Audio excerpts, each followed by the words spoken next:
Hi. Hello guys, welcome back to my channel. If you're brand new here, my name is Nikki and this is my book nook.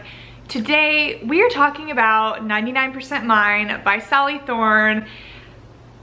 And I just have a feeling that this video is going to be a bit of a journey because so many thoughts. If you guys are new here, The Hating Game is basically my favorite book of all time. It sits on the shelf behind me all the time because I never stop talking about it and constantly need to reference it. It is definitely my favorite rom-com ever, and for that reason, I've literally been putting off this book by Sally Thorne just because I was kind of saving it for a rainy day, and also because I'm like, okay, I'm gonna have to compare it to The Hating Game, right? Like, how can I not? I have the highest of expectations for this book. Like, it has been one of my most highly anticipated reads on my shelf for like the last year that I've had it. And I finally read it, and I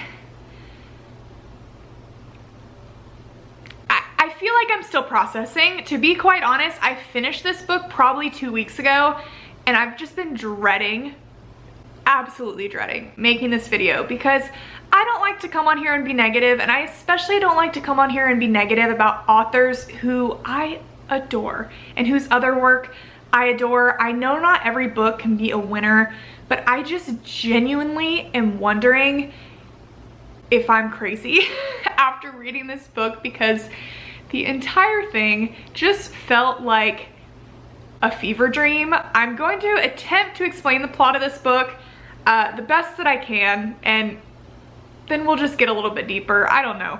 Here goes nothing. So this story follows a girl named Darcy. She is a grown adult at the point that we meet her in this book. She's like about to be 30. She has traveled the world. She's been lots of places, but she has never met a man in the entire world that she loves more than Tom Valeska. The only issue with Tom Valeska is he just so happens to be her twin brother Jamie's best friend. We love a brother's best friend trope. I have read so many of them. It's basically never fails me. So that was another reason I was so excited about this book, because just give it to me. I love it. I always love it. Forbidden, you know, a lot of forced proximity usually. It's scandalous. It's fun, right? Not so much with this. I don't know. So the whole deal is she's like Tom her entire life, right? No man is ever compared to Tom, but obviously it's a little difficult when you're crushing on your brother's best friend because, you know, he's your brother's friend. And the whole point of this book is like, he's her brother's, right? Like, he's 100% her brother's. Like, he'll never be mine. Like, I would just like a percentage of him to be mine. Like, she goes back and forth on this idea of like the percentage of Tom that she owns and the percentage of him that is in her heart. I don't know. I'm still trying to figure it out. But basically, she's been crushing on Tom forever. He's been a big part of their family for a long time. He did not have a very good family situation growing up, which meant he found himself staying over at like Darcy and Jamie's house very often. So Tom knows Darcy very well. They've grown up together. They've always been around each other. She's always been crushing on him, but he's been older, and you know, she's never felt the vibes back, yada yada. Okay. They haven't seen each other in a while. Like I said, Darcy's kind of traveled the world. She's been a bunch of places, and now she's a bartender in this town that they're from. I say that with this expression on my face because it's like mentioned at the beginning she's a bartender. The book starts with her being a bartender in the bar, but then it's like kind of never brought up again, and she like never works at the bar again, and it's like, okay, I don't know. So basically the whole point of this story and where we start is that Darcy and Jamie's grandmother has passed away, and in her will she left her house, her cottage, behind to Darcy and Jamie, and her like one wish in her will was for them to basically fix it up, renovate it, and sell it. So what's so great about this situation is that Tom just so happens to be like a guy that's worked in construction for a long time, and now he's kind of ready to start his own business and take on contracting and like run the whole show. So it's kind of a great situation because this gets to be his first real job to do that. It sounds good, but it also really stresses Tom out because obviously, yes, he's friends with Darcy and Jamie, but like he wants to do it right. He wants to do a good job. Blah, blah, blah. So Jamie is like off and about doing things I can't even quite remember. He has his life a lot more together than Darcy does. She's kind of like a floating through life person. He has a career. I want to say he's a lawyer or something. Literally Couldn't tell you, I can't remember.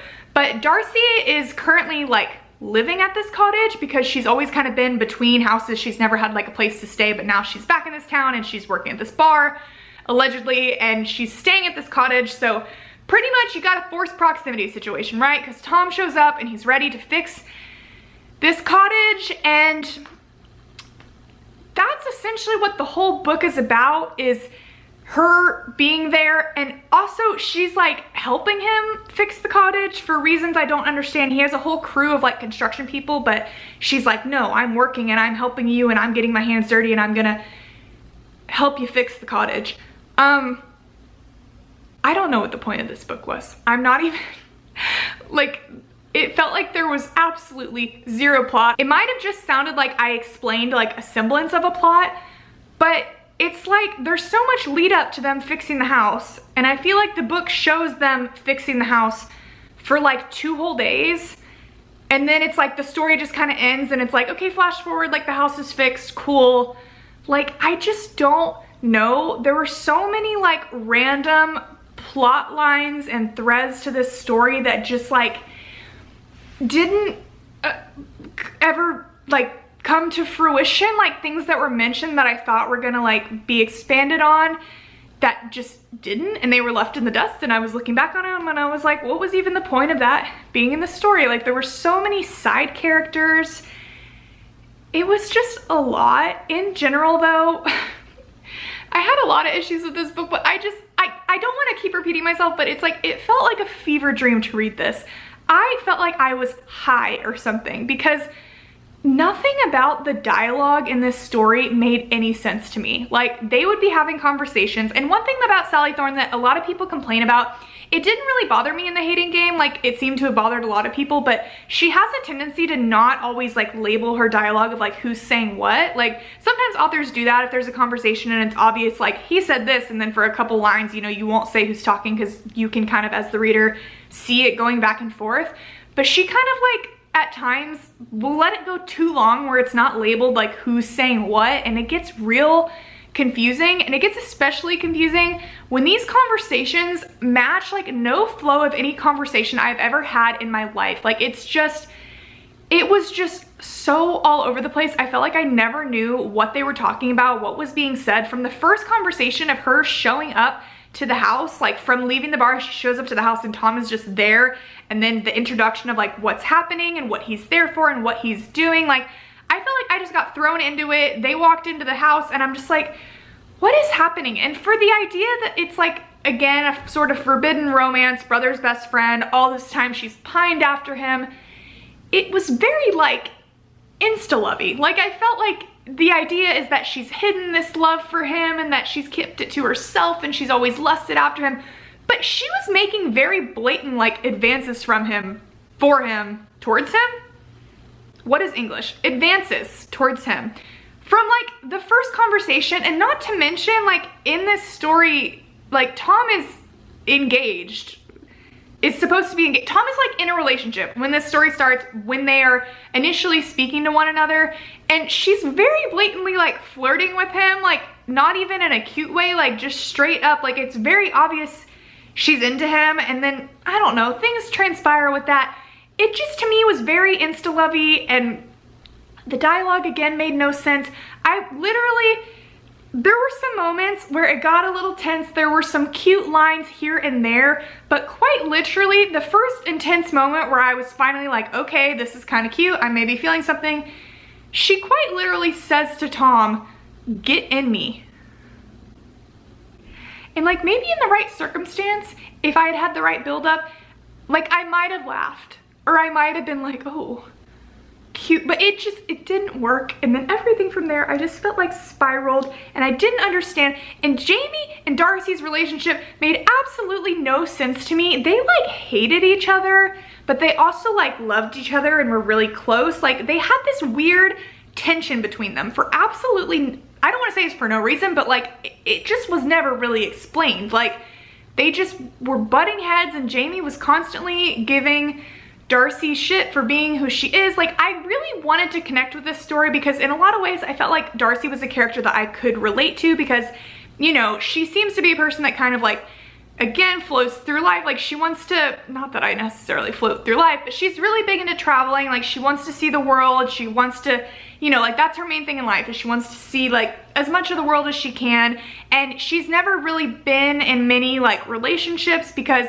she's a pick. I mean, it's revealed over time, like, she really comes off as she's like, you know, a floozy, if you will. Like, I don't know who says that word, but she's not a person that really commits to people. But it's really kind of revealed over time, like, as you learn more about her, that she's just a person that she's either all in or there's like no point. Like, she's not gonna just casually date someone. If she's in for life, and she's always known that. So that's why she hasn't had many relationships. And like, I feel like I agree and relate with that in a lot of ways. So I really desperately tried to love Darcy, connect with Darcy, but she just made some crazy decisions and acted so strange.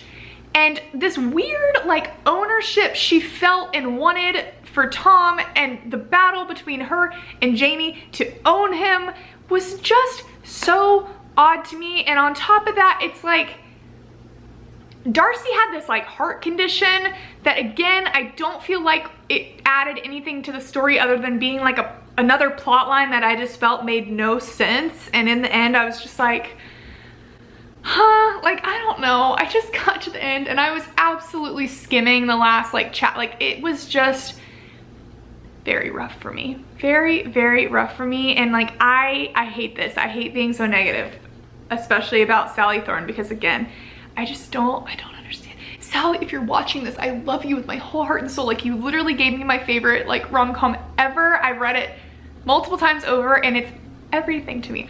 But like this, like, I can't believe that these books were written by the same people. Like, that's just how I feel, and I don't know. You know, I know that an author is like not gonna write the same book over and over. I know there's always gonna be like one that's gonna be the best, and like, I get that. But I just felt like the style, like her style of writing just seemed so different. And I felt like in The Hating Game, her characters were so like, I don't know, I just thought there was like a lot more depth to them. And I know a lot of people watching this, like, The Hating Game is not a lot of people's favorite book. Like, a lot of people strongly dislike that book, and I get that. Everybody has totally different opinions. I'm just speaking about this as a person that, you know, The Hating Game is like my favorite. So it's just the way that I feel, okay? Disregard my comments on The Hating Game if that's not what you're here for. But I freaking love that book, and I thought it was so well done.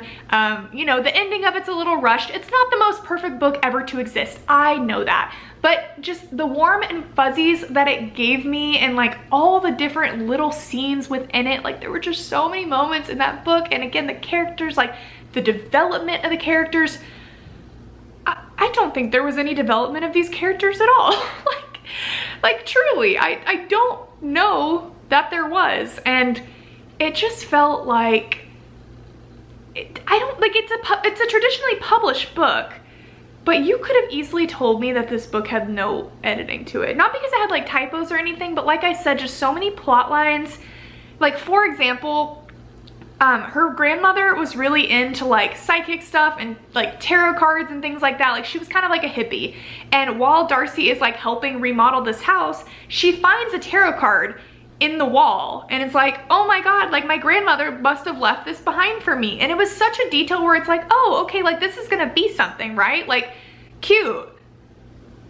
But like, she never finds any more tarot cards. It's like, it didn't even explain what the card was for or what it meant, or like if it was a secret message for her. Like, it just was nothing. And normally, you know, that's called like a red herring in a book or a movie. Things like, authors are never really supposed to do things that mean nothing, especially something like that, right? And so it was like, that was just abandoned. And there were so many things like that within this story where I'm just like, well, what's the point of that? Like, I just don't know. It was just strange to me. It felt like it was written straight through, and then it would like just, nobody went back and read it over or something. I don't know. That's just how I feel. Yeah, I knew this was kind of a controversial book going in. Like, believe it or not, I'm a book review channel. I don't really look at book reviews, especially for books that I haven't read yet. Like, I don't want to know. If I know I want to read it, I'm like, okay, I love book recommendations, but book reviews, I'm like, no, I want to go into it blind. I want to just see how I feel, and then like, maybe let's talk. But I saw some like whisperings of people just mentioning they didn't like this book or saying that, like, you know, kind of what I'm saying, that they love The Hating Game, but this book just totally didn't hit the mark for them. But I was like trying to stay confident, and yeah, it wasn't it. It wasn't it for me. I don't know. If you guys have read 99% Mine, I would love to hear your thoughts. I really hope you found some joy in it. I definitely am going to continue to try Sally Thorne Second First Impressions. I've also heard iffy reviews on, but I'll give it a try eventually. And then she has a new book coming out in October called Angelica Frankenstein Makes Her Match, which is totally like a Halloween themed book of like a girl that like builds her own boyfriend. So I'm gonna try that out. I've not given up on Sally Thorne. I refuse to. I'm gonna read all of her books, but hopefully we have a more positive outcome for those other books. And I'll definitely let you guys know, because I always let you know. But yes, that is it for me today. Thank you guys so much for watching, and I will talk to you very soon. Bye.